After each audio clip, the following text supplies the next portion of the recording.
警告になりましたので、これより株式会社エントリージャパン共催スイーツセミナー2プラスハンズオンセミナーを開始いたします。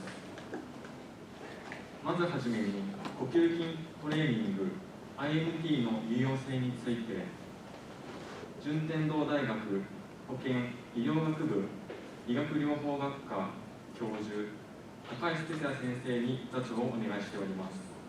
高橋先生、よろしくお願い申し上げます。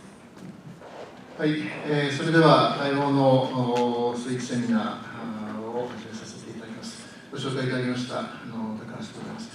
Prof. Gosselink, please allow me to speak Japanese first. Okay. これは、スイーツセミナーと、それからハンズオンセミナーでありまして、今ご紹介があったエントリージャパンの共催で行っております。最初にゴセリク先生に60分間ほど、呼吸筋のトレーニングについての最新情報をお話しいただきまして、その後平先生、東京大学医学部附属病院の平先生に、実際の、ハンズオンですね、呼吸筋のトレーニングの方法、また実際などについてお話しいただきたいと思います。So let's start this sweet seminar session. I'm so glad to see you again. So it has been maybe 2 years when I see you last time in China in Seychelles, right? So how are you? Fine, thank you. It's really an honor, very pleasure. Thank you very much for. I'm so glad. Everybody here, it's exciting here, and also more than 100 people listening to this session. So, but I know this is a very precious moment, so no further ado, I would like to start your final lectures. Okay? So, じゃあ、動画のセッションですので、スライドの共有というか、動画の放映をよろしくお願いいたします。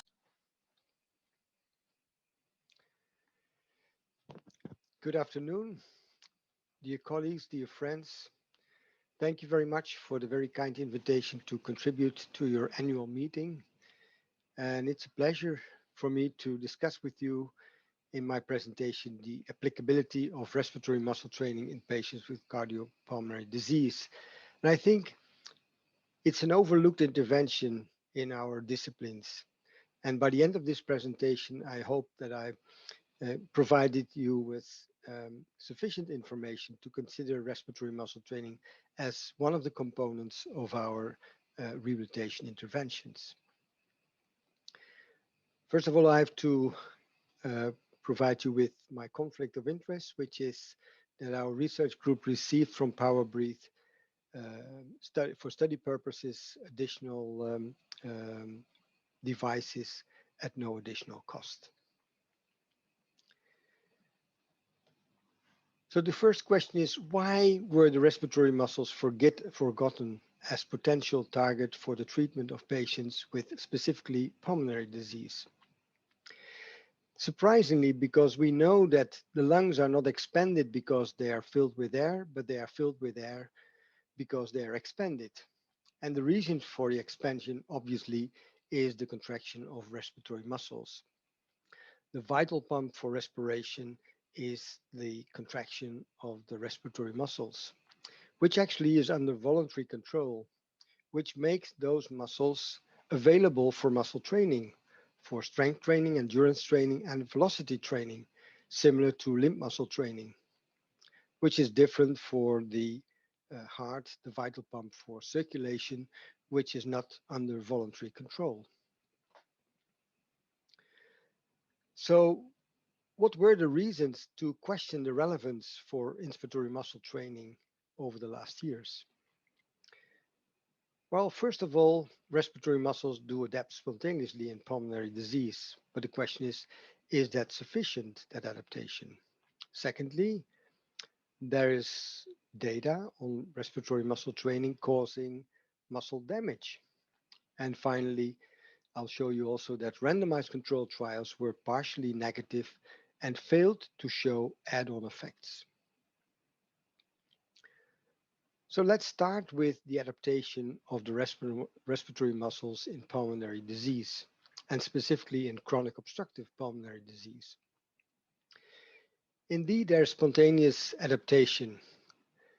Looking at the healthy condition, providing you the picture of the diaphragm as the primary muscle for inspiration, dome-shaped, importantly contributing to lung volume displacement and inspiration, which is different for COPD patients where due to hyperinflation, the diaphragm is flattened, and of course a flattened diaphragm will decrease its ability to provide volume changes in the lung. A couple of years ago, already more than 20 years ago actually, 30 years ago I have to say, a very interesting study looked into the contractile properties of the diaphragm in patients with chronic hyperinflation. And they studied the contractile properties of the diaphragm at different lung volumes, at FRC, functional residual capacity, total lung capacity. And surprisingly, when they stimulated the diaphragm with twitch stimulation, they observed at FRC quite comparable force generating capacity of the diaphragm. And this is actually due to the fact that the length tension relationship in emphysema is changing, and looking in the control condition here, over here, this is the force, the length tension relationship. And in patients with emphysema, there's a shortening of the diaphragm, and that shortening actually allows the diaphragm to move to an optimal length tension relationship at a shortened length, which actually makes it happen that the contractile properties of the diaphragm are relatively preserved. And that led to the conclusion that the functioning of the diaphragms of patients with stable COPD is as good as in normal subjects at the same lung volume. They also raised a critical point where they say that there is doubt about the need to treat such patients with interventions intending to improve diaphragmatic strength or activation.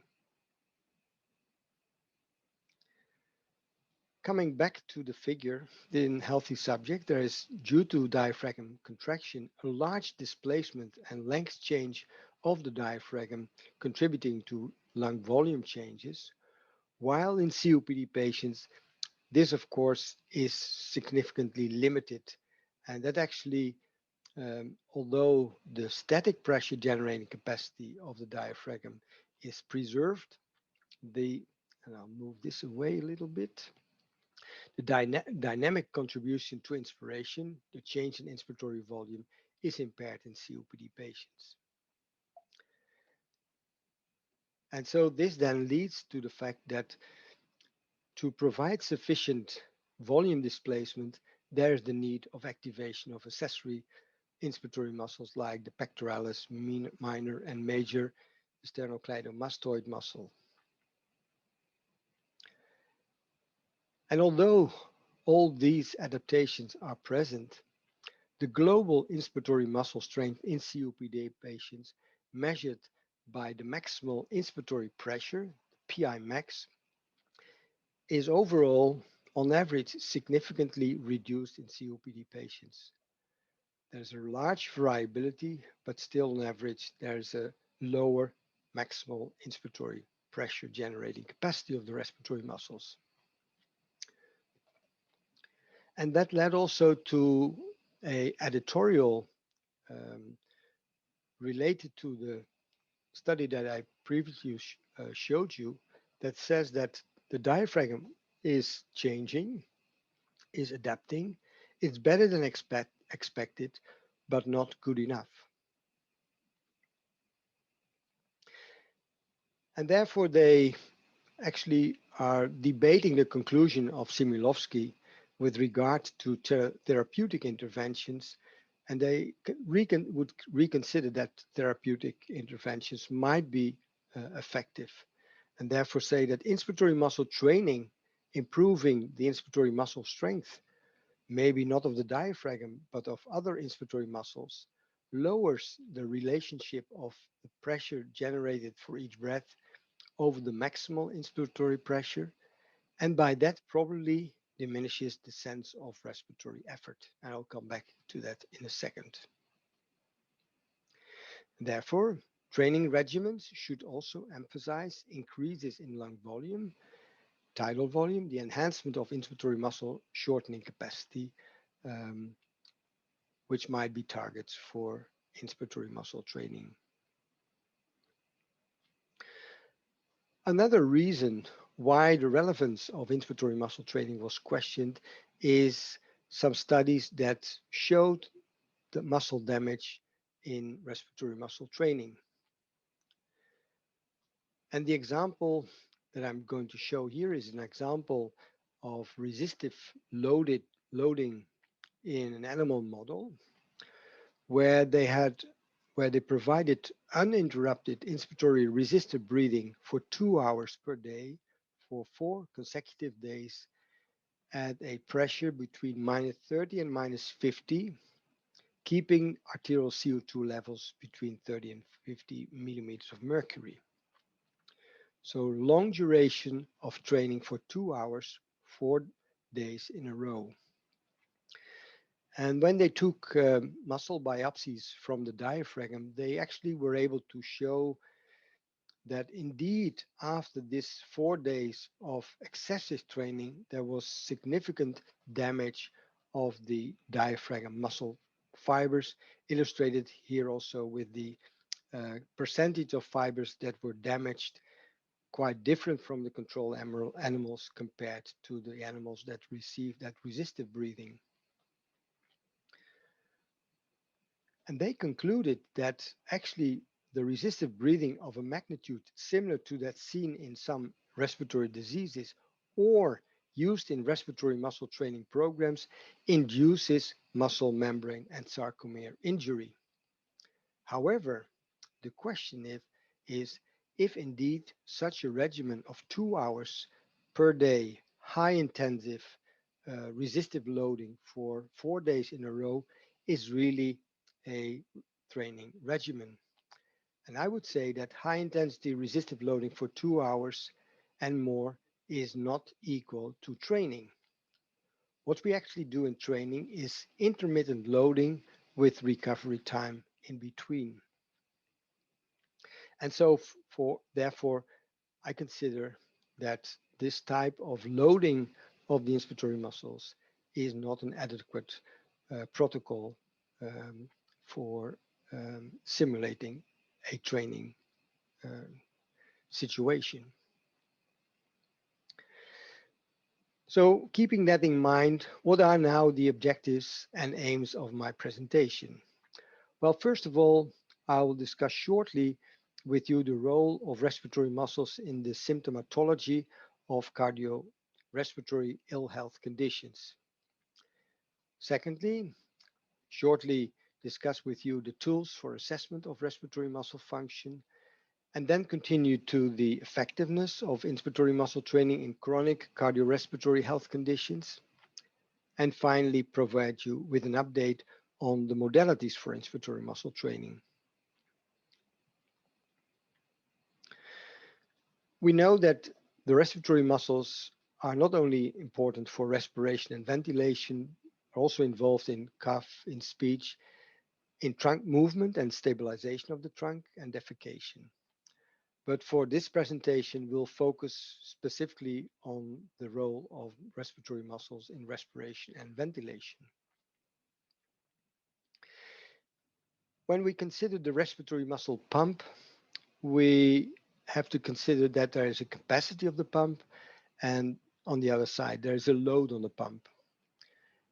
And in normal conditions, there is an excessive overcapacity of the pump in relation to the load on the pump. For normal breathing, we need between 5 and 10% of our maximal capacity, which increases with, for example, exercise up to maybe 20 to 30, maximally 40% of that pump capacity. And this results in a situation where we can breathe forever, a lifetime long. But in disease, we have to consider that there are conditions that either increase the load on the pump or reduce the capacity of the pump. And this imbalance will then result in symptomatology. So for example, we have to consider that, for example, the load of the pump can be increased by impairment in gas exchange, an increase in ventilatory requirements, or stiffness of the lungs or chest wall, obesity, kyphoscoliosis. And on the other hand, we can consider that there might be situations where there is a decrease in the capacity of the pump due to neurological or neuromuscular disease, chest wall deformities, COPD, hyperinflation, critical illness, and chronic heart failure. These might all situations associated with a reduction in the capacity of the respiratory muscle pump. Finally, then leading to symptoms of dyspnea, impaired cough, exercise impairment, respiratory complications, and finally also in ventilatory failure. Let's first look into the relationship between the respiratory muscle contraction and symptoms of effort to breathe or dyspnea. In this graph, on the one hand is shown the pressure measured at the level of the esophagus, expressed as a percentage of the maximal inspiratory pressure, and on the other hand, the Borg scale. In normal situations, we exert, for example, during exercise or light exercise, approximately 20% of the maximal pressure, and that will not result in, let's say, symptoms of dyspnea, very low on the Borg scale. While if we, for example, have to breathe against an inspiratory resistance approximately 40% of the maximal pressure, that will exert symptoms of dyspnea, and on this level between 4 and 5 on the 10-point scale. So there is a significant relation, there's an important relationship between the pressure that we exert, expressed as a percentage of the maximal pressure that we can exert with our inspiratory muscles, and that relationship will alter either when the pressure that we have to generate increases because the load on the respiratory muscles increases. Think about obesity, think about kyphoscoliosis, or a reduction in the capacity. And both will then result in symptoms of dyspnea and finally also result in symptoms of fatigue. Sorry. This is very nice illustrated in a study where they investigated, I have to move it a little bit, where they looked into the relationship between symptoms of dyspnea in patients with COPD with different degrees of airflow obstruction and with different degrees of muscle strength.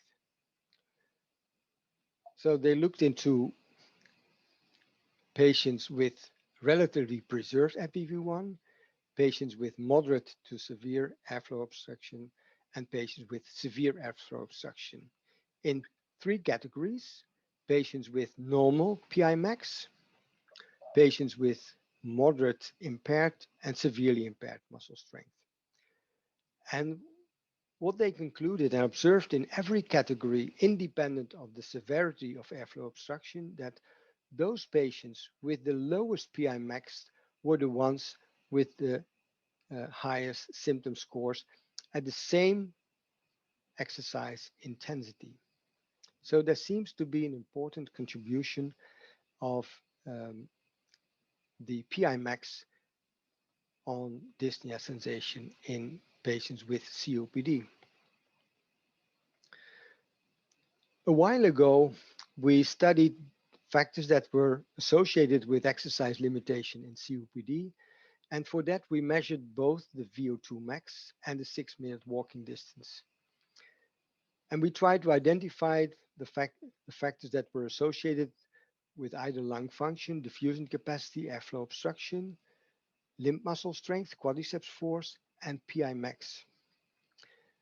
And what we found is that PI max was not significantly contributing to VO2 max, but was a significant contributor to the 6-minute walking distance, independently together with the quadriceps force. Similarly, more recent, there was a study provided in patients with heart failure, where they identified patients with and patients without inspiratory muscle weakness. And they set the cutoff of a PI max below 70% of the predicted value as inspiratory muscle weakness.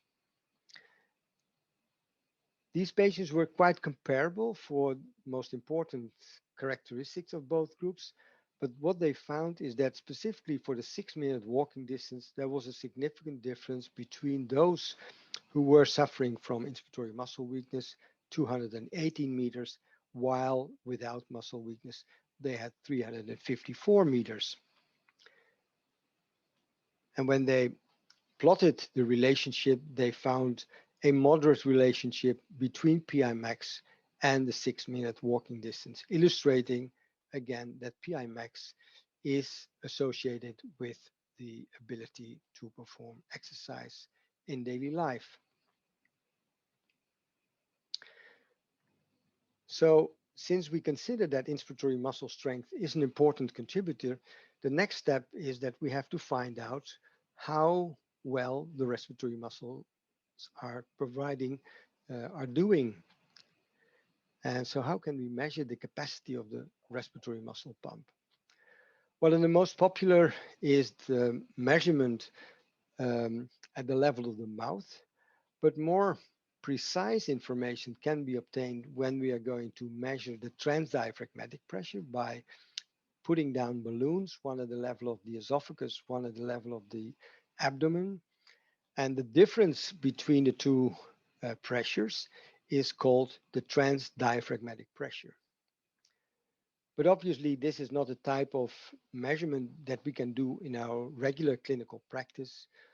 In our regular clinical practice, we will measure the pressure generated at the level of the mouth or at the level of the nose. The maximal inspiratory mouth pressure is illustrated here, where we can use mouthpieces or a face mask to assess the maximal inspiratory muscle strength. And in the old days, we did that with a classical manometer.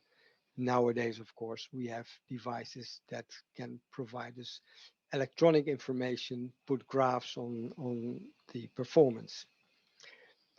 And in the next slide, I will show you how we measure the maximal inspiratory pressure. So first of all, patients have to expire until residual volume. And when they arrive at residual volume, we ask them to make a fast and forceful inspiration for 2 to 3 seconds. There we go. Then the patient is asked to create a maximal negative pressure by inhaling fast and forcefully through the closed tube. Duration of inspiration should be 2 to 3 seconds. Heel goed gedaan. Perfect. So again. Then the patient is asked to create a maximal negative pressure by inhaling fast and forcefully through the closed tube. Duration of inspiration should be 2 to 3 seconds. Heel goed gedaan. Perfect. And so this kind of maneuvers need some practice. So for the first time, you have to provide that measurement at least 3 to 5 times to get a reliable measure of maximal inspiratory pressure. So this is the type of assessment that we provide in clinical practice. Okay, and then when we have that information on the respiratory muscle function, then the question is, how can we deal with the imbalance between the load on the pump and the capacity of the pump. So on the one hand, we can consider how to unload the pump. And that's actually what we are doing in daily practice by exercise training. By exercise training, we reduce the ventilatory requirement. We can reduce the work of breathing by reductions of hyperinflation. In some patients, the use of non-invasive ventilation. The requirement will also reduce when we improve gas exchange. And all of this will unload and put the respiratory muscles relatively at rest. On the other side, we can consider increasing the pump capacity. And by that, we have to train the respiratory muscles, train them in terms of strength, endurance, and velocity of contraction. And that's what we can do with inspiratory muscle training. So to put it in perspective and to consider what is then the concept of inspiratory muscle training, I provide you with this slide showing the relationship between VO2 and the esophageal pressure expressed as a percentage of the maximal inspiratory pressure. So in black, it's the normal relationship. And the orange bar shows the relationship in patients with either an increased load or a decreased capacity of the respiratory muscle pump. So under normal conditions, as I said, when you increase your exercise intensity, you will go up from, let's say, 10% at rest up to 40% during maximal exercise intensity, which is different from the conditions like COPD or congestive heart failure, where there is an increased load or a decreased capacity, where the relationship is much steeper, meaning that for the same amount of oxygen uptake, there's a larger fraction needed of your maximal inspiratory pressure. So when we are able to increase the maximal inspiratory pressure by training, the result will be that this relationship will shift towards the right, meaning that for the same exercise intensity relating to VO2, there will be a reduction in the pressure that we need to generate as a percentage of the maximal pressure. And so that also will then result in less symptoms of dyspnea and less likely to be causing fatigue of the respiratory muscles. So it is now our current knowledge on the effectiveness of inspiratory muscle training in patients with chronic cardiorespiratory health conditions. First, I will show you how we train the inspiratory muscles with the devices that we are currently using. And I show you a short video fragment on the instruction of inspiratory muscle training for a protocol where we compared low and high intensity inspiratory muscle training. But for the purpose of this presentation, I would like to ask you to focus on the high intensity inspiratory muscle training, because that's the type of training that we provide to our patients. There we go.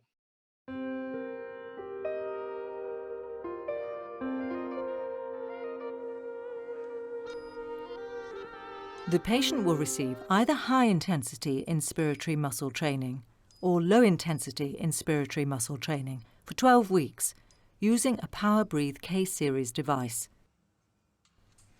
Each week, 21 training sessions will be performed by the patient. 3 training sessions will be performed under supervision at the outpatient clinic. First, the data from the home training sessions will be recorded. Average load, average power, average flow, and total work need to be registered. Heart rate, oxygen saturation, dyspnea, and respiratory effort need to be assessed before and after the session.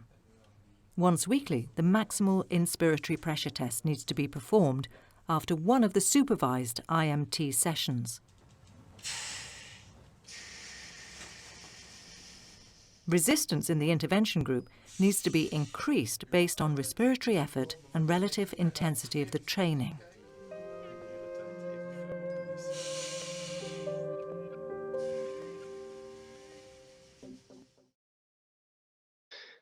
So what we ask, we provide pressure.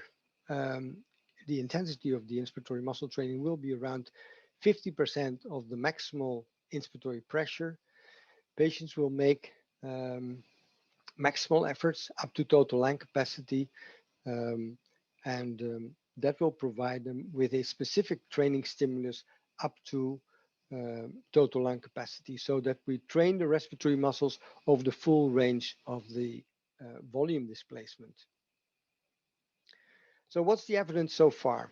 This is a systematic review, a meta-analysis that we provided more than 10 years ago now in COPD patients. And what we showed in the comparison between IMT versus control, that there was a significant improvement, around 13 centimeters of water in the advance of the IMT group. Respiratory muscle endurance improved significantly compared to the control group.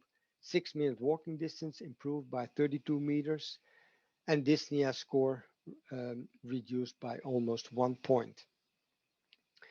So that's the comparison between, in general, inspiratory muscle training versus a control group. In a subgroup analysis, we also studied the effects of exercise training plus inspiratory muscle training versus exercise training alone without inspiratory muscle training. And here we observed that in those studies where they included patients who had a PI max more than 60 centimeters of water, so less weakness of the inspiratory muscles, actually there was no significant difference between the intervention and the control group. While in patients who had more advanced muscle weakness, there was almost a significant improvement in the 6-minute walking distance in comparison to the control group. Of the whole group that failed to reach statistical significance, but a very strong trend in the advance of patients with inspiratory muscle weakness.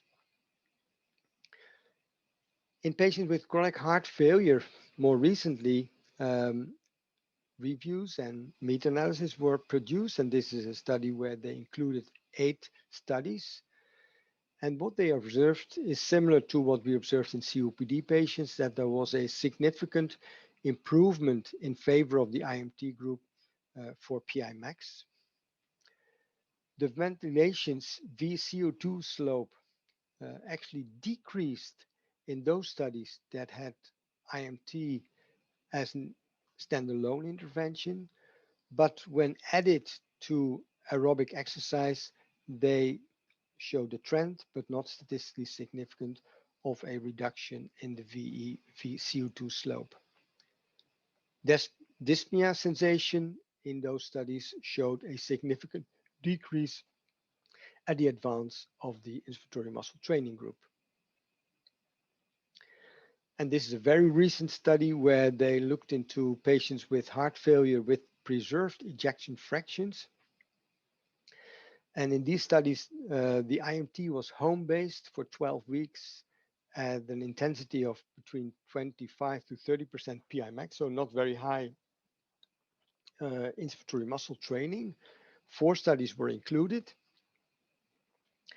And in those studies, they showed a significant improvement in the VO2 peak in the advance of the group that followed inspiratory muscle training. And also for 6-minute walking distance, there was a significant improvement in the advance of the inspiratory muscle training group. And very recently, they looked into the combination of aerobic resistance and inspiratory muscle training as the optimum exercise training program for patients with chronic heart failure. And in this study, they actually compared 30 minutes of anaerobic training in combination with resistance training at 50% of the 1 repetition maximum, and 20 minutes of high intensity inspiratory muscle training at 60% of the maximal inspiratory pressure. And they compared this training, which is called ARIS, they compared that to aerobic training plus inspiratory muscle training, aerobic training plus resistance training, or aerobic training alone. And what they found is that peak VO2 was highest in terms of improvement post-training in the group that had the combination. Well, left ventricular function was reduced. The systolic pressure was significantly reduced in the group that received the combined intervention. So it seems that indeed combining these modalities of training is bringing the indeed optimum result. So with that in mind, is then the question, is the IMT then the holy grail? Well, I think that we have to consider for the future several aspects for inspiratory muscle training. First of all, we should be careful for indication of respiratory muscle training. And I think we have to go for selected patients, specifically patients who are facing weakness of the respiratory muscles, maybe below 70% of the predicted value, associated with symptoms that can be related to respiratory muscle weakness, like dyspnea and hypercapnia, and in patients who might have sufficient muscle strength but are facing an increased load on the respiratory muscles. Secondly, an important thing for the future to consider is also optimization of the modality for inspiratory muscle training and focus more on specificity of shortening velocity and the length tension relationship. There's a variety of devices available in clinical practice. The most popular one is probably the mechanical threshold loading. There is flow resistive breathing. There's normal capnic hyperpnea, which has no additional resistance, but an increase in frequency of muscle contractions. And more recently, we had the introduction of the tapered flow resistive breathing, which has advantages, which I will show you in a minute, but also has the advantage of the ability to have feedback to the training, which is not available for most of the other devices. So as I said, the mechanical threshold loading is very popular and used in clinical practice all over the world. And it's applicable for mostly home-based training, which is unsupervised, which is a disadvantage. Therefore, there's no control on the quality and the quantity of the training stimulus. And the question is if that threshold loading is the optimal way of loading. And therefore, in the last years, we compared mechanical threshold loading and tapered flow resistive loading. And in this graph, I'll show you the pressure development and the volume displacement during a maneuver of inspiratory loading. And on the right-hand side, the same for the tapered flow resistive loading. When a person is breathing against the mechanical threshold load, the load during the maneuver is constant, and which is different from the tapered flow resistive loading because there the load will taper off during inspiration, which has significant impact on the volume displacement. The volume displacement in the mechanical threshold loading is impaired because at the end of the inspiration, the patient is unable to overcome the resistance and the valve will close, and that will not allow further displacement of volume. While for the tapered flow resistive loading, due to the fact that the resistance will go down, this will allow the patient to go to almost total lung capacity. And so the volume displacement is much larger in the tapered flow resistive loading. And this will result in a significant difference in the work of breathing, because work of breathing is the pressure generated multiplied by volume displacement. And the volume displacement in the tapered flow resistive loading is larger, which will result in a larger work of breathing. And that will also enhance the training effects. And it's not only volume displacement, it's also the inspiratory flow. The inspiratory flow in the mechanical threshold loading will be relatively constant and then falls back to zero, while in the tapered flow resistive loading, the flow will remain quite high because the resistance is low up to the end of the inspiration. And so also the power, which is the product of flow and pressure, will be much higher in the tapered flow resistive loading compared to the mechanical threshold loading. And we did and in addition to all the advantages, is that this electronic device specifically will allow you to store all the data of the training sessions, not only of the supervised, but also the ones that were done unsupervised in the home environment of the patient. And a couple of years ago, Professor Langer and I did a study where we compared the effects of mechanical threshold loading compared to the tapered flow resistive loading. Both groups started around 40% of the maximal inspiratory pressure at baseline and then progressed over an 8-week period. The mechanical threshold loading group was able to get up to 60% of the baseline PI max, while the tapered flow resistive loading group was able to get to much higher training intensity, up to 85% of the initial maximal inspiratory pressure.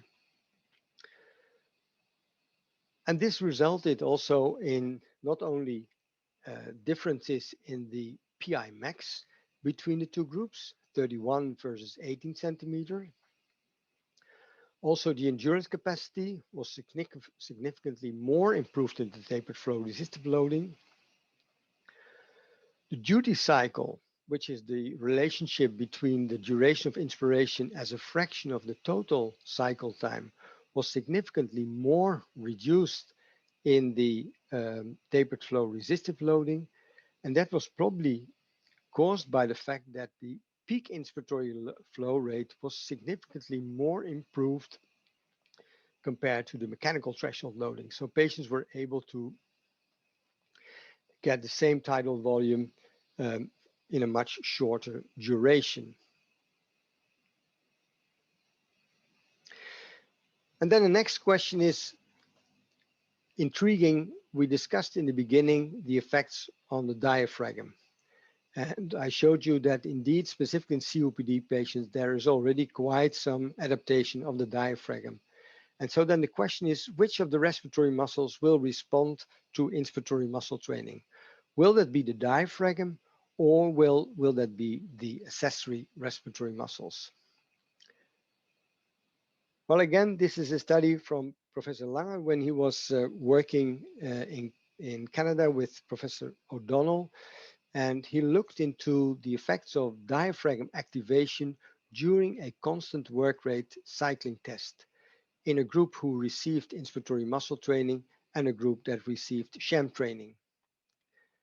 And so this diagram, this graph shows you the EMG of the diaphragm, and this is the duration of the constant work rate test in the IMT group and in the sham group.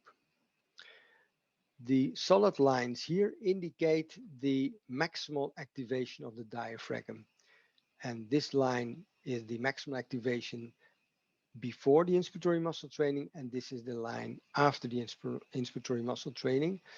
And this illustrates the activation of the diaphragm expressed then in relation to that maximal activation. And what he did, he compared at ISO time the differences between the activation of the diaphragm and the activation of the diaphragm before and after the intervention. So in black it's before, and in red is after the intervention. And interestingly, he showed that actually the activation of the diaphragm, both after the sham or the inspiratory muscle training for the diaphragm, did not change. But in comparison to the pre-intervention, in the pre-intervention, the maximal activation was approximately 80% of the maximal activation of the diaphragm, while post there was actually a reduction up to approximately 60%. So meaning that the diaphragm was less activated after the inspiratory muscle training, which actually was not different from for the sham group, was 80% before and 80% after the intervention. And now more recently, one of our PhD students looked into the activation of the sternocleidomastoid muscle before and after inspiratory muscle training. And so this is the same type of figure, looking into the maximal activation before and after the inspiratory muscle training or the sham training. And this is the activation before and after the IMT training during that constant work rate cycling test. First of all, interestingly, in contrast to the diaphragm, the maximal activation of the sternocleidomastoid increased significantly after the inspiratory muscle training program. The activation of the sternocleidomastoid was approximately 30% of the maximal activation before and remained 30% afterwards. But mainly the difference appeared because the fact that the activation of the maximal activation of the diaphragm of the sternocleidomastoid increased. In the sham training, there was no difference at all. So what is interesting is that this study showed that there was a better activation of the conditioned sternocleidomastoid due to the inspiratory muscle training, which allowed less activation of the diaphragm, and less activation of the diaphragm is associated with less dyspnea sensation. So, and finally, what I think is very important is that there is a quality control on how the inspiratory muscle training was performed, and specifically when we have much of that training provided in a home environment. There should be a kind of supervision, there should be a kind of control, which probably is critical in the effects that we can observe with our intervention. And so for that, we did a randomized controlled trial a couple of years ago with multiple centers in Canada and Germany, the Netherlands and Belgium in patients with COPD. And this is the protocol. So we had patients who had significant muscle weakness. They had a baseline assessment, and then when randomized in either an intervention group or a control group, and were reassessed after 12 weeks. Our primary outcome was a 6-minute walking distance. And what we observed, unfortunately, no differences in the 6-minute walking distance between the two groups. But we observed that in terms of endurance capacity, there was a significantly larger improvement in the constant work cycling time in the intervention group that received the inspiratory muscle training in addition to the general exercise training. So this is an add-on intervention. Dyspnea and leg effort scores changed significantly in the intervention group compared to the control group. Maximal work rate improved, not to a statistically significant extent, but a strong trend in this group, and we had no differences for dyspnea sensation measured with the quality of life measurement. In a secondary analysis, and that, I think that's why I showed you, will show you these results, we looked into different responses. So we looked into patients who had a very moderate improvement or low improvement in PI max, patients with moderate improvement between 8 and 20 centimeters, and patients with a large improvement in their maximal inspiratory pressure. And we were able to to grab information from the quality of the training because of the Power Breathe device that stores all the information during the training that patients did in their home environment. So we were able to calculate the total work per IMT session. And what we observed is that those patients who did more work were the ones who were more in the group that obtained large improvements in PI max. Similar, those patients that were able to train at a high intensity were the ones who were improving more their PI max. And these improvements in PI max actually also transferred into more functional outcomes. So for example, the cycling load during the training sessions, during the general exercise training, is indicated here. Those patients who were able to improve their PI max were also the ones who were able to train at a higher training load. And those who were able to train at a higher, obtained more improvement in PI max were also the ones who improved more their 6-minute walking distance. And endurance cycling time, again, was more improved in those patients that improved more their PI max. So which actually means that when we are able to control the quality of the training, we can guide also optimal results in terms of improvement in respiratory muscle function, both in endurance capacity as well as in strength. And that will then allow us also to translate those improvements into improvements in functional outcomes. So as conclusions for my presentation, respiratory muscle weakness is present in patients with cardiorespiratory health conditions. And I've shown you data that this weakness is associated with dyspnea and exercise impairment. The clinical way for assessment of global inspiratory muscle strength is via the maximal mouth pressure, which is feasible, reliable, and there's reference values available to judge on the normality of the strength. Inspiratory muscle training is effective in reducing dyspnea, in improving exercise performance, specifically in those patients with respiratory muscle weakness. The new devices of tapered flow resistive loading elicits more pronounced improvement in respiratory muscle performance, both in strength and endurance.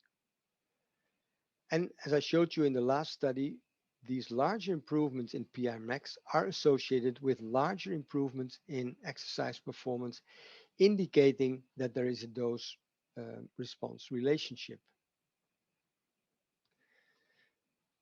The electronic devices allows us to have more close follow-up of our patients, provide feedback of training parameters, also because the patients are able to read those informations themselves, specifically in those conditions where the training sessions are unsupervised. The first results on which muscles might specifically improve during inspiratory muscle training focus our attention to the fact that it's probably more the extra diaphragmatic muscles that will benefit from the training and resulting in less recruitment of the diaphragm, which then will result in less dyspnea in patients with COPD specifically.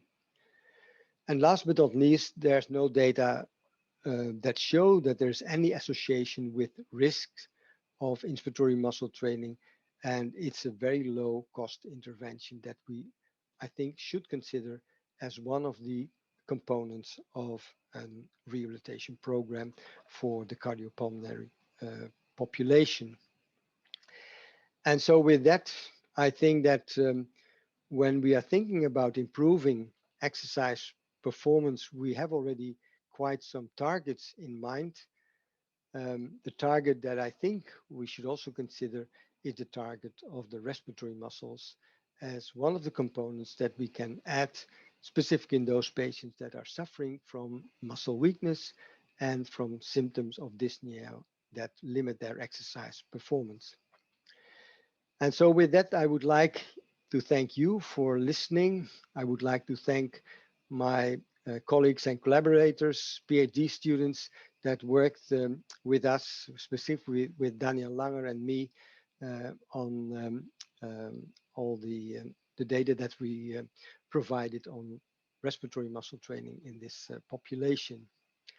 And finally, I thank you very much for your attention, and I'm open for any questions. Thank you very much for having me in your conference. Hey, thank you very much.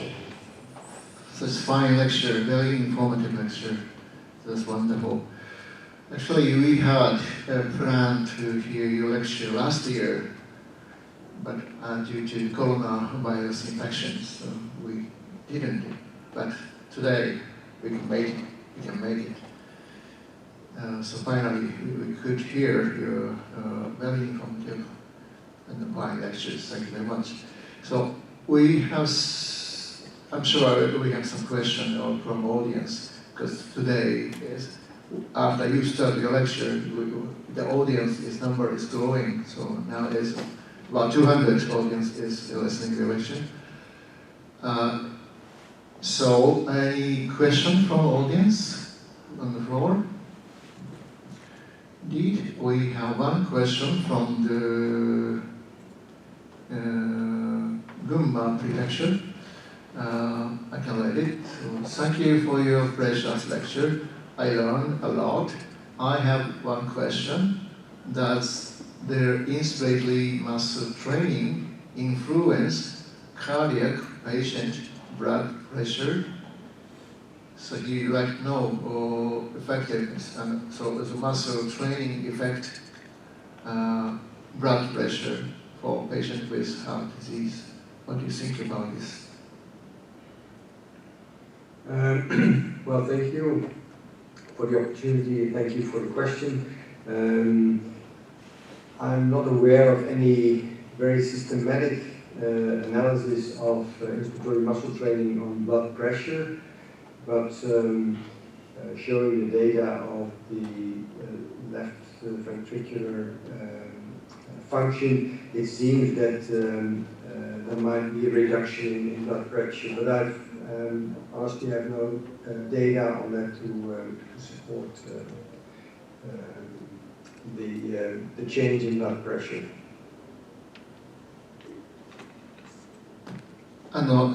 そこまでシステマティックなレビューはないけれども、ブラッドプレッシャーについてはそこまで心配しなくていいんじゃないかということですね。他にオーディエンスの方も質問がありましたら Q&A のところに入れてください。So I have a couple of questions because we, I think as you also is now due to coronavirus infection, we have limited chance to do respiratory training or respiratory muscle assessment or even all pulmonary function tests we have limited. So in Belgium, do you have any difficulty to perform respiratory training, respiratory function tests because of coronavirus infections? Yeah, obviously, specifically in the days that we had a lot of infections, actually hospitals were difficult to be assessed by patients, and so we had a lot of patients who were provided with consultations via video, and obviously we didn't have the opportunity to measure anything. I think that over the last, after the first wave, actually we were able to cover, to have specific regulations on when patients were coming to the hospital. They needed to have testing on COVID, and when they were negative, we allowed them to come in. If of course they were positive, we didn't allow them to come in. So actually over the last second and the third wave. In that period, we were still able to receive patients for our cardiopulmonary rehabilitation sessions. And we also had separate groups of patients who had post-COVID symptoms, and we trained those patients separately from the group of patients that was on a regular cardiopulmonary rehabilitation track. 世界中で同じような感じのようですけれども、ベルギーでも抗体検査等を通して確認しながら行っているというようなコメントでございました。So, actually, respiratory muscle training is kind of big challenge. The patient who showed severe breathlessness or severe dyspnea. So, what is the biggest tip or hint to introduce the respiratory muscle training to such a symptomatic patient? Do you have any comment, please? Well, first of all, we need to explain the relationship between symptoms of dyspnea and muscle function. And we really have to explain that the symptoms of dyspnea are very much related to the degree of respiratory muscle weakness. And so if we want to improve their symptoms, one of the things is that we have to strengthen their respiratory muscles. And most of our patients understand that indeed, when we provide the example of lifting weights with very weak arm or leg muscles, then of course you get a lot of symptoms and problems. And if you improve the strength of that muscle, that will make the task more easy. And that translates easily into the understanding of the relationship with dyspnea. So that's first. And secondly, what we did over the last 10 years is that we changed the type of loading. You probably also know that in the beginning we had the type of loading where patients were asked to breathe against the resistance for up to 15-20 minutes in a row, so without any interruption, which actually was more intended to improve endurance capacity.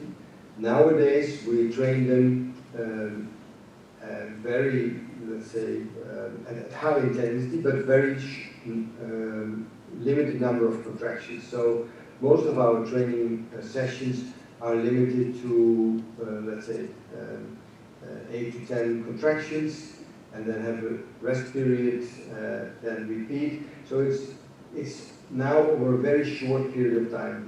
The amount of time that it will take you to do the inspiratory muscle training is less than, let's say, it's approximately 8 minutes for the whole session full per day.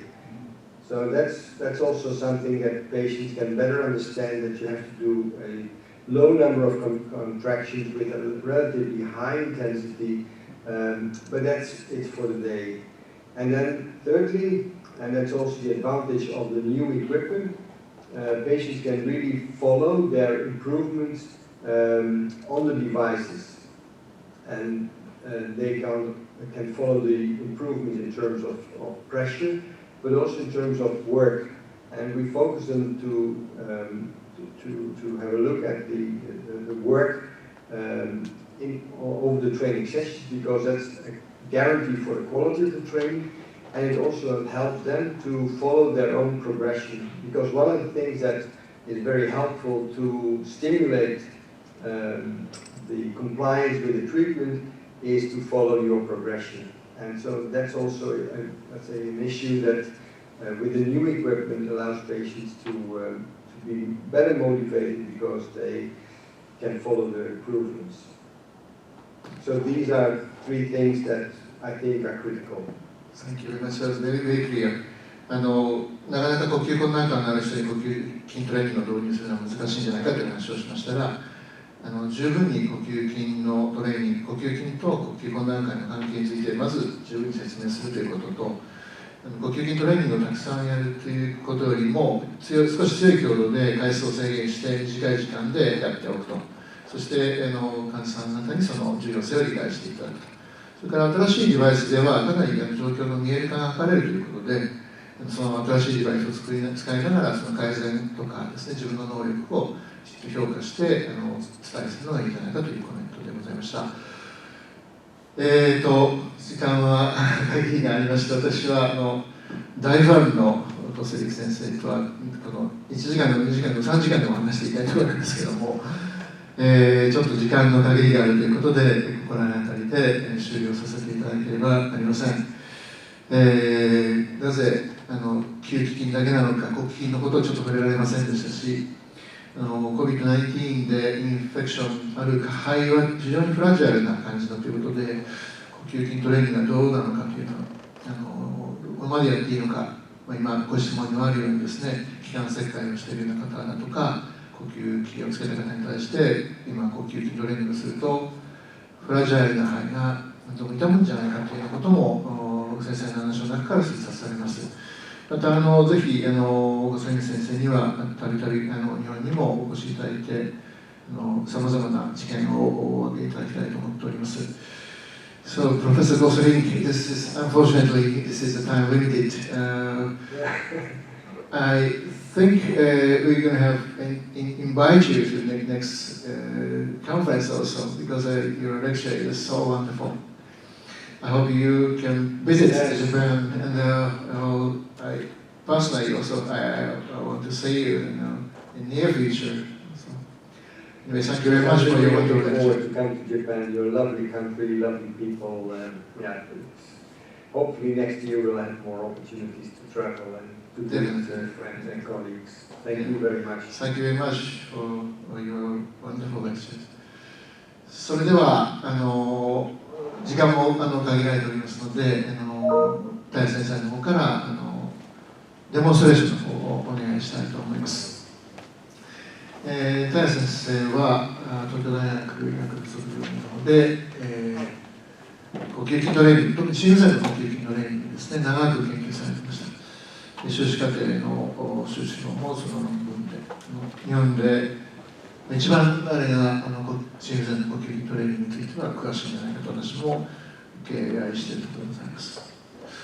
先生、準備よろしいでしょうか。はい、じゃあ大先生どうぞよろしくお願いいたします。よろしくお願いいたします。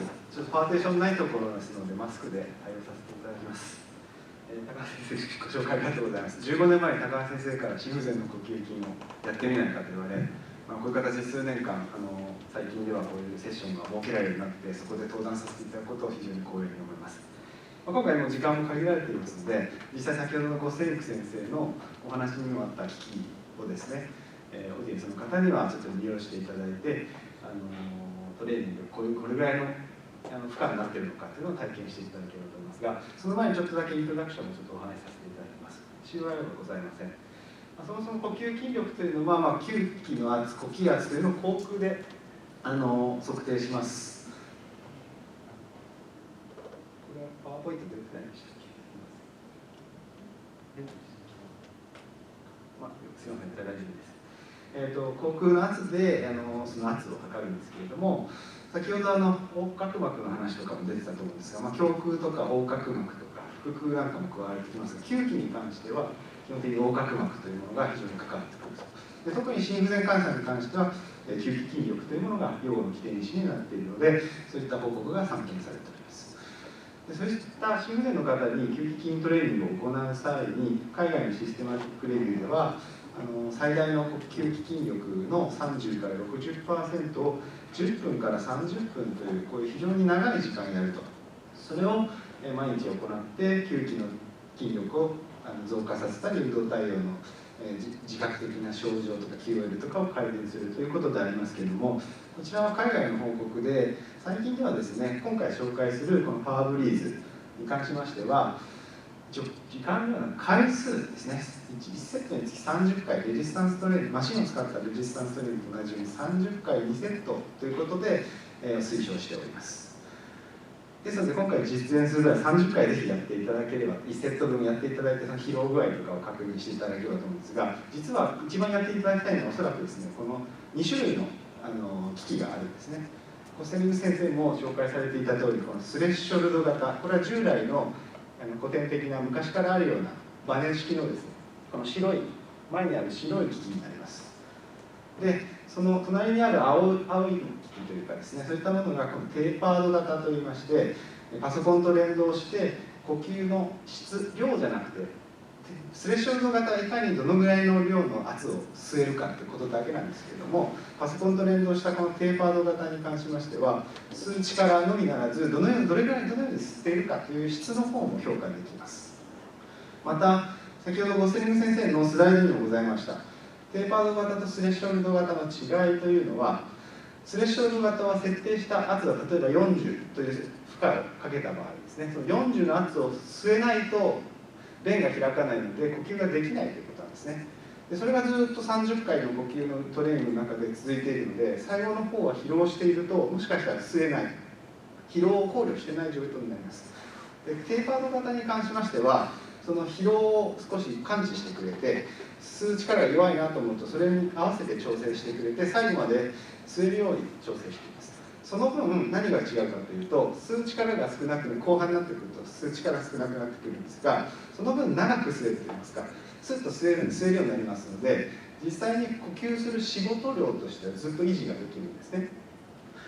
スレッショルド型は吸えなければそのまま吸えない状況で肺の容量というのは増えないんですけれども、テーパード型は少し疲労が出てきてもちょっと弱い力で吸うにしても流速として肺を広げるということに関してはできるので、そういう全体の、呼吸のトレーニングの仕事としてはトレーニングされているということが大きな違いになります。ですのでこの2種類の機械の30回同じ例えば負荷にしてみてください。で同じ負荷にしていただいて感じ方をやっていただければと思います。こういうことですね。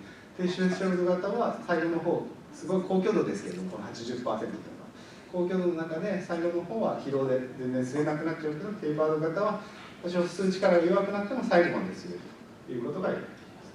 でここでこの KH2 の紹介をさせていただきます。これが最後ゴスリング先生が最新の機器ということで紹介されていたんですけれども、これは何ができるかというと、吸気の筋力の評価もできてトレーニングもできる機械です。これはちょっと呼気は測定できないんですけど、吸気の筋力を測定することができて、それがデータとして残っていくという機械になります。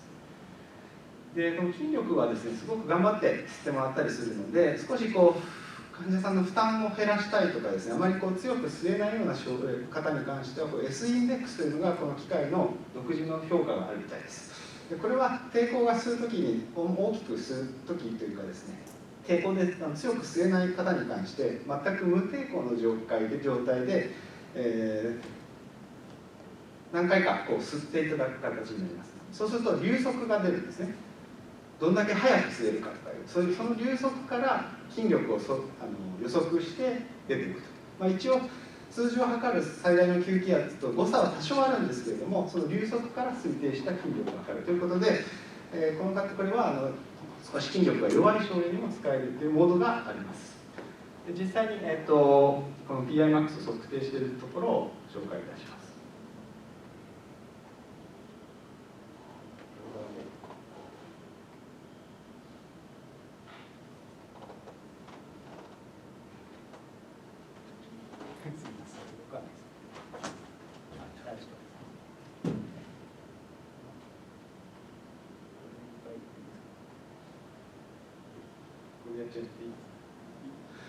一応強く吸うってことだけなのであんまり大したあれではないんですけども、これを 3回以上行うことで3回測定して大体その平均の誤差が約 20% ぐらいのところで収まれば筋力測定が終了となります。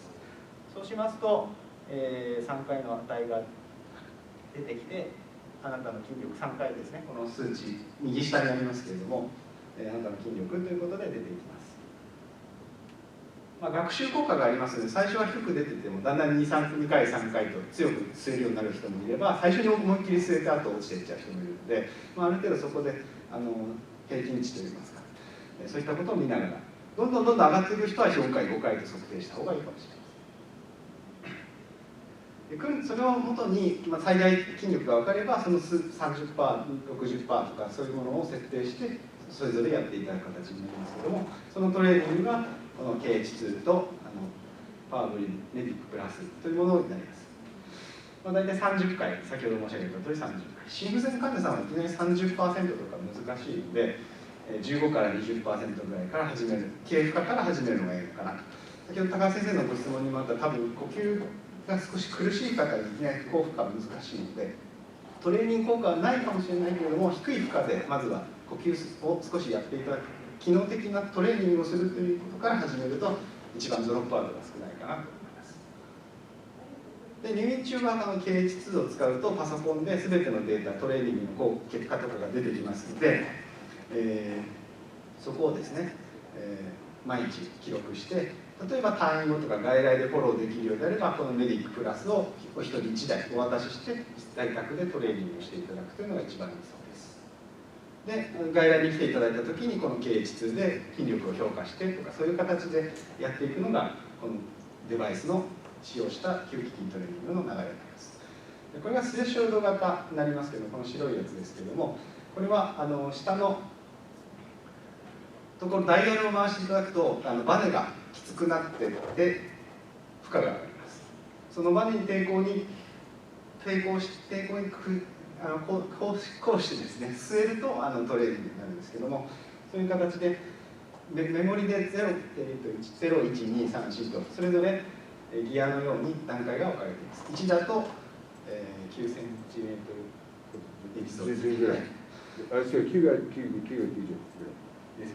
それで段階によって決めていただくと。ただ KH2 はですね、もうこの負荷でやるということがマニュアルでできますし、30回の呼吸の中でこの序盤は 30% にして最後の方は低負荷にするとか、そういうカスタマイズもできます。あとはオートでですね、最初の2呼吸でこの方の筋力このぐらいだなということが分かって、自動で40% にしますということを設定しておけば、機械が勝手に設定することもできますが、心不全患者さんとか少しスタディを組んでいく中では、マニュアルでも 30% の筋力に、最大筋力に対して何十%とも決めていただいて、やっていただくのが一番いいのかなと思います。で、これが実際になりますので、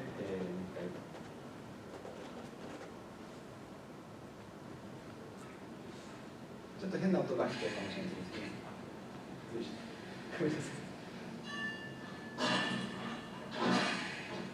ちょっと外の音がうるさいかもしれないが、数秒間思いっきり吸っていただいて、吐くときには最大呼吸までリラックスして吐いていただく。その次の吸気に向けてしっかり最後まで吐いて思いっきり吸っていただく。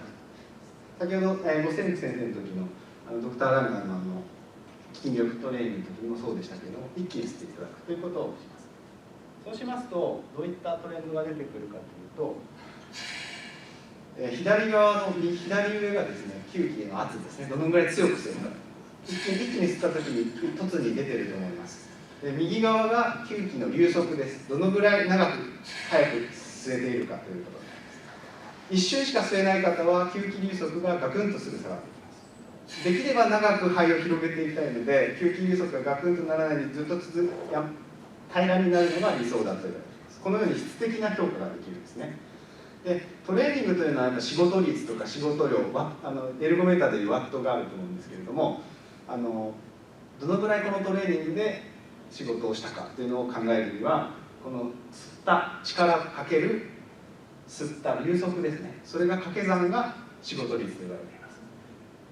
で、この仕事率にその30回の呼吸ということを申し上げましたが、その30回やっている時の運動時間をかけると、仕事量ということで、右下のところが仕事量になります。左下が仕事率、右下が仕事量ということで、どんどん蓄積されるので、仕事量のグラフは右肩上がりになっているということになります。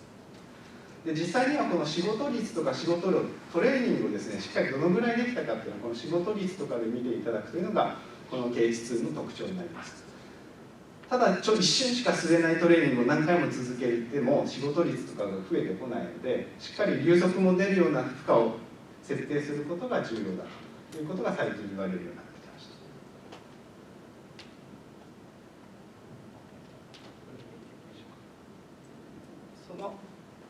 次はちょっとファンクショナルなお話をさせていただきます。ファンクショナルなお話ですね。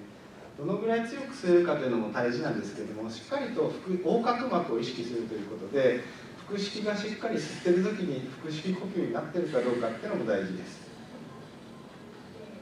なので最初に軽い負荷でこの辺を意識させるのがポイントになるかと思います。最初から重たい負荷をしてしまうと、先ほどゴセリンク先生の話にもありましたが、強鎖乳突筋とか呼吸補助筋がすごく張ってしまうので、そっちのトレーニングになってしまうんですね。先ほどゴセリンク先生はそれでも COPD の方には横隔膜の負担が減るからいいということなんですけど、心不全患者さんにとっては横隔膜は障害されてないので、ある意味横隔膜をしっかり働かせるというのが心不全患者さんの特徴かなと思います。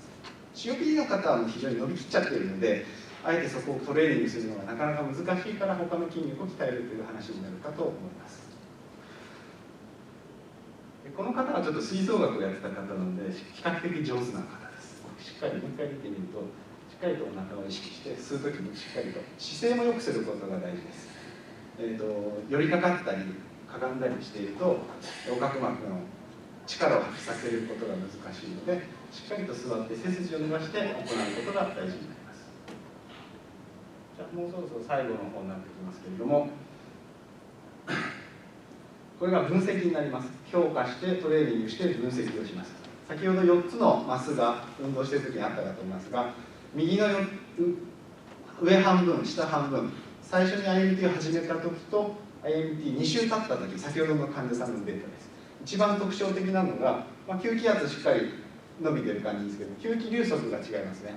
最初に始めた頃はふんとこう強く吸えてもすぐ吸い続けられないという状況ですけど、2週経ったら比較的ぐんとこうずっと吸ってられるということは、吸気圧と吸気流速の掛け算でもある仕事率というのは非常に上がってきているということになります。なのでトレーニングがしっかりと付加されて、筋力も増えるだけじゃなく、しっかりとこういう質の部分も上がってきているということがこの機会で評価ができます。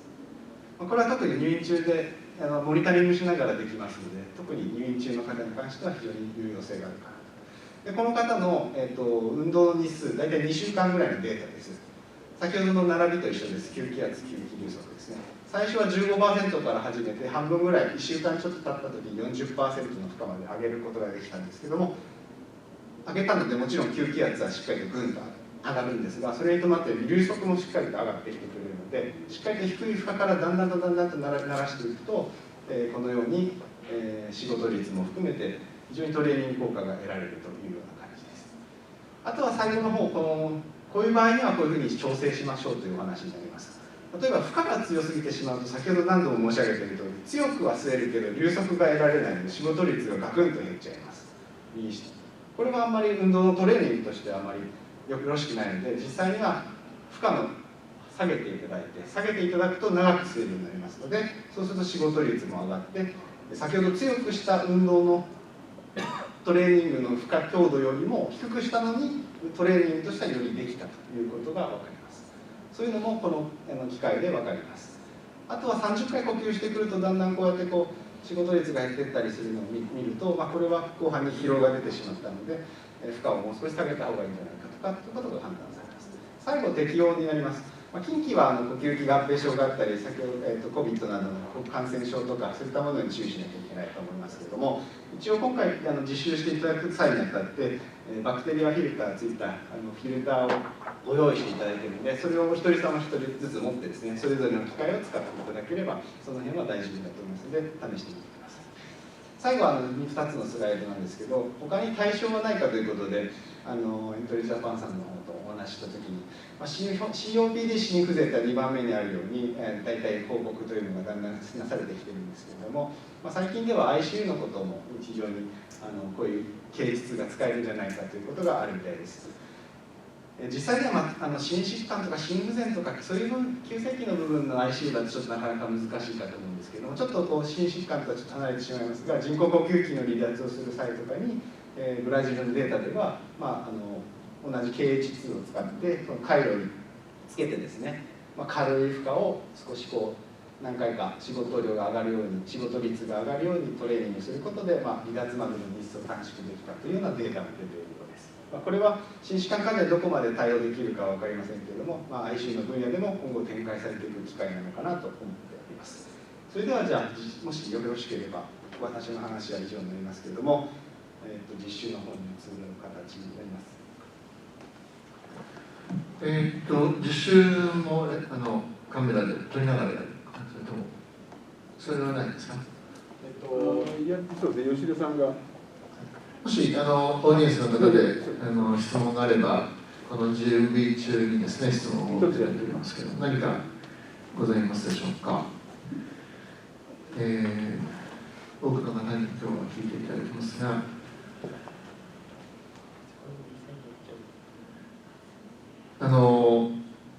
ガイドラインにもですね、呼吸筋トレーニングというのははっきりと明記されておりますし、私個人的にもですね、心臓リハビリテーションでは、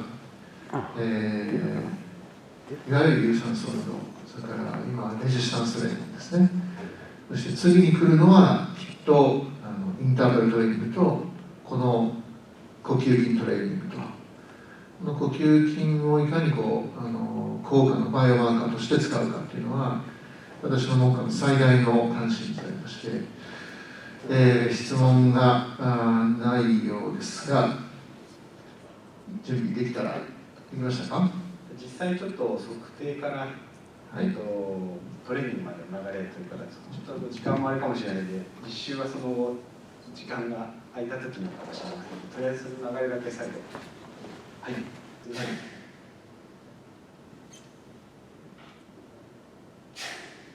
い、一瞬測定するというよりも少し数秒は必ず維持保持できるようにしていただいて、大体3回は少なくともやっていただいて、安定したところが得られればこういうふうに出てきて、最大の吸気圧が分かる。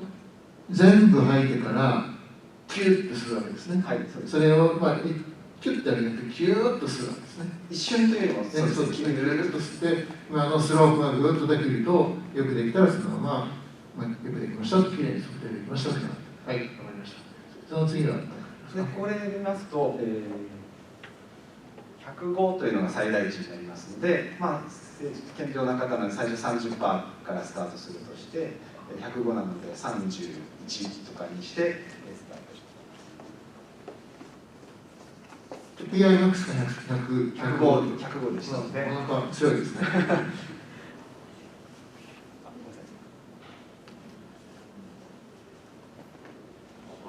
これはよく見えて、スロープなんかでも解析するんですか、特徴を。検査がうまくいったかどうかを解析するんですね、そうですね。はい。傾きとかの詳細なデータは出ないんですけれども、視覚的なところで判断すると。はい。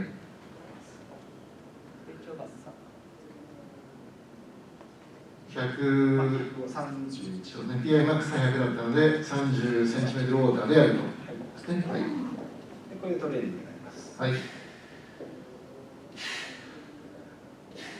これも最大のリザービングボリュームまでしっかり吐いていただいて、吸っていただく感じになります。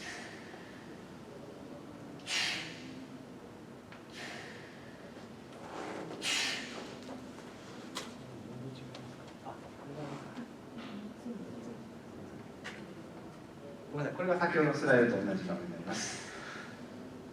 ちょっと並びが違うんですけど、左上が吸気流速になってますけども、ちょっと変えます。いいですか？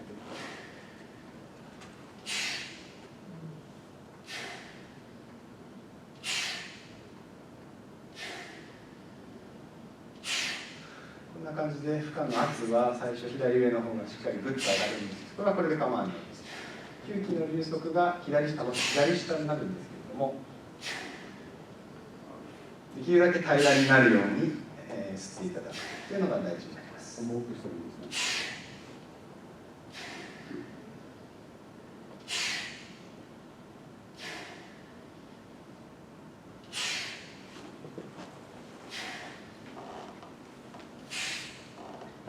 吐き切って。でしっかり吐き切った後に吸わないと意外とやっぱり流速が出ないことがあるので、その辺なんかも患者さんとフィードバックしながらやっていただくということになります。で左上の負荷圧力のところに横軸が吸気の容量、要はどんだけ吸えてるか肺の容量になりますけれども、それはある程度肺活量を超えることはないと思いますので、ご自身の肺活量まで吸えてるかっていうのもしっかり見てやっていただくのがいいのかなというところになります。じゃあそんな形でこういう形でこれを導入していくという感じです。ありがとうございます。これスレッションの方とだいぶ違いますね。だいぶ違います。ね、だいぶいい感じですね。患者さんに両方やってもらったんですけども、同じ負荷で全然違うって言ってました。僕もスレッションやったことありますけど、かなり苦しいですね。はい、苦しいです。で血圧も上がるなって感じがしたんですけど、これだとそんな印象ないですね。かなり吸気の音が聞こえるし、結構でも疲れますか？それなりに深い。これはぜひ経験者のたちはフロアにたくさんいないので、本当は視聴者の方にも経験していただきたいぐらいですけども、すごく視覚的にもね、よくわかりますね。ただ先生、ですね、術後の症例に MIP60cm ウォーター以下の方は、やっぱりこのテーパード型を推奨するという方がいいか、エビデンスはあるのかっていうのは、今のと関係していると思うんですね。ちょっとスレッショルドも使ったことあるんですけど、ちょっと術後の患者さんなんかは痛みが強くて、結構無理があってですね、使いにくかったんですね。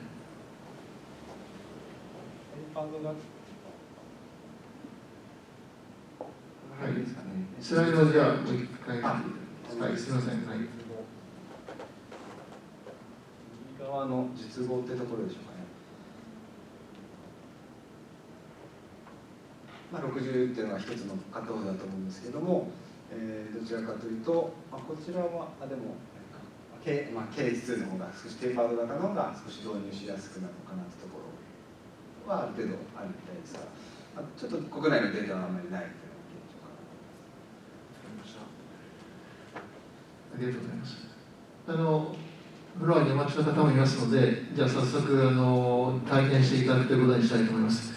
確かにオーディエンスの方はちょっと今日体験していただけませんけれども、インターネットの方は申し訳ございません。これにてセッションを終了させていただきたいと思いますけれども、また何かご質問あれば、今日、スポンサーの方からもですね、ご質問をしていただければ、スポンサーの方から、田先生や私の方に、田先生とかゴセリン先生の方に質問をしていただいて、回答をまた後日改めて送付させていただくということにもなろうかと思います。大切どうもありがとうございました。それでは一旦このセッション時間ですので閉じさせていただきますけれども、実習についてはフランス先生方は少し経験していただければと思います。よろしいでしょうか。何か大切最後にございますか。大丈夫です。ありがとうございました。よろしいでしょうか。それでは今日エントリージャパン共催のスイーツセミナー2ハンズオンセミナーを終了させていただきます。ご参加の先生方どうもありがとうございました。